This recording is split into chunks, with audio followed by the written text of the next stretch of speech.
Hello and welcome back as we're doing our read through of the Bible Jesus Read by Philip Yancey. We just completed the chapter on the book of Job. Hopefully you really enjoyed it. Today we're starting chapter 3, Deuteronomy, a taste of bittersweet. George Bernard Shaw. There are two tragedies in life. One is to lose your heart's desire. The other is to gain it. When communism fell in 1989, small countries in Eastern Europe and Central Asia suddenly found themselves free of the long shadow of the Soviet Union. No one gave them orders anymore. No one imposed policies. On their own, they had to figure out how to design a flag, train an army, manage foreign affairs, settle border disputes. In short, how to run a country.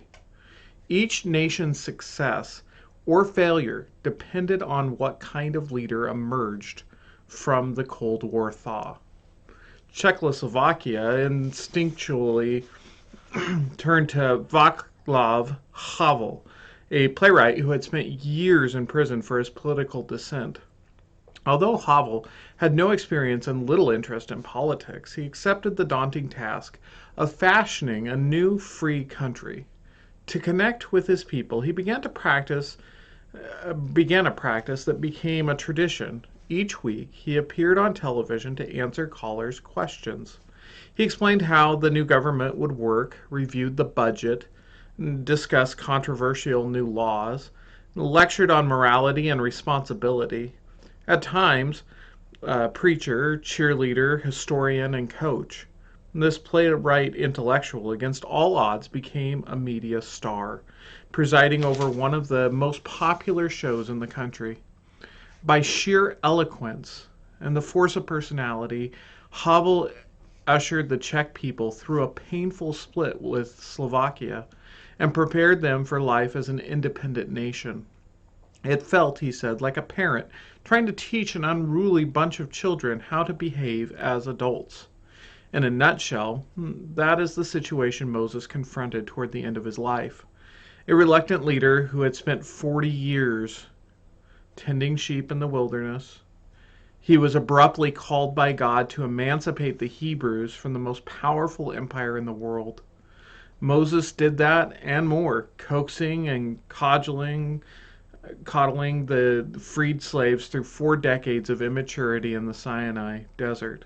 Now, just as Moses' own life was ending, the Hebrews stood at the threshold of the Promised Land, eager to take the reins of nationhood. Moses had one last shot, one last opportunity to pass along historical memory, to purge himself of grievances and pain, to bequeath to them the hope and grit that would desperately be needed in his absence. To his people, he represented not only a trailblazer like Václav Havel, he was the liberator. Simone Bolivar, Nelson Mandela, Mahatma Gandhi, and George Washington all pressed into one frail body. If the various writers of the Bible were composers, the Deuteronomist would be Bach in his utter majestic confidence, writes Jack Miles. Deuteronomy stands as the last of 5 books of Moses, the grand summation, the first full-blown oratory in the Bible, and the record of Moses' final words to the children of Israel. In 40 torturous years, a stuttering shepherd, shy of leadership and haunted by his crime of passion, has become one of the giants of history whose achievements changed the planet forever. Deuteronomy gives Moses his own account of that remarkable transformation.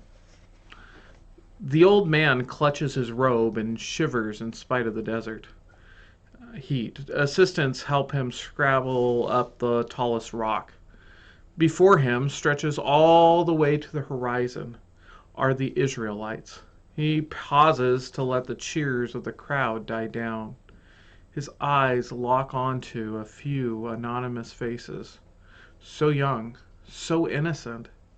None of them have a single memory of the glories of Egypt, the fabulous land of pyramids and palaces and chariots. These desert kids know only the rigors of Sinai.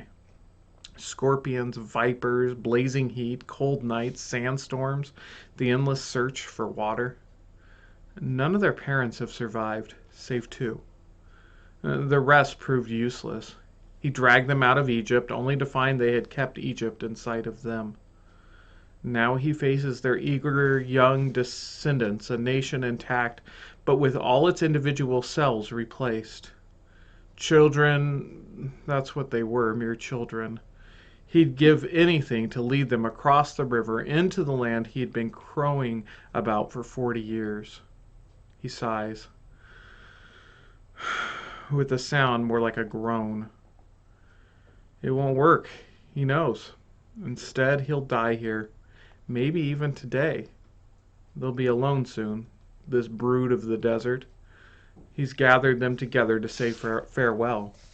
Like a hive of bees, the mob buzzes with energy. Moses hasn't seen such excitement since the day their parents walked out of Egypt loaded down with the gold of the pharaohs. How quickly the smiles left their faces. How long will they last on these children's? They have heard stories from their parents. He knows. The same parents who grumbled, complained, and outright rebelled against his leadership. This is his last chance to set the record straight, to right the blame and the credit, to get his history down, not just for these children, but for all that will follow, for all posterity. Moses' eyes, covered with cataracts, are the color of clotted milk. 80 years in the desert have carved walrus wrinkles across his face. He can barely hear. The sounds of the multitude blend together into a low, irritating hum. Joshua and Caleb, trusted associates, have quieted the throng and are motioning for him to begin. They've arranged for shouters to repeat his words, projecting them out so everyone can hear. Speak slowly, they advise. Take your time. But as he begins to speak, his voice cracks, and the old stutter starts up again. Moses is the oldest person any of the Israelites have ever seen, the only truly ancient person among them, nearly twice the age of Joshua and Caleb. With his snow-white hair and flowing beard, he seems more mythological creature than man. He has dominated their lives since birth. They have heard how he strode past guards in the great Pharaoh's palace and surprised the ruler who was once his playmate.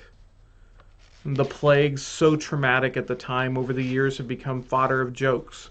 Frogs jumping through the kitchen, gnats and flies swarming the soldiers and foremen, boils forcing the Egyptian magicians to roll naked in the sand for relief. Moses the magician stage managed all of that. Their parents used to speak longingly of the palm trees, the houses piled atop one another, so high as to block the sun. The streets crowded with chariots, donkey carts, and long caravans of camels. Of such this throng has no memory. They have only the hope of a new start, a nation where they will serve as masters and not slaves, a land not dissected but lush with pastures and crops, a land they can call their own. And that ends the first part of chapter 3. So hopefully we'll see you again next week.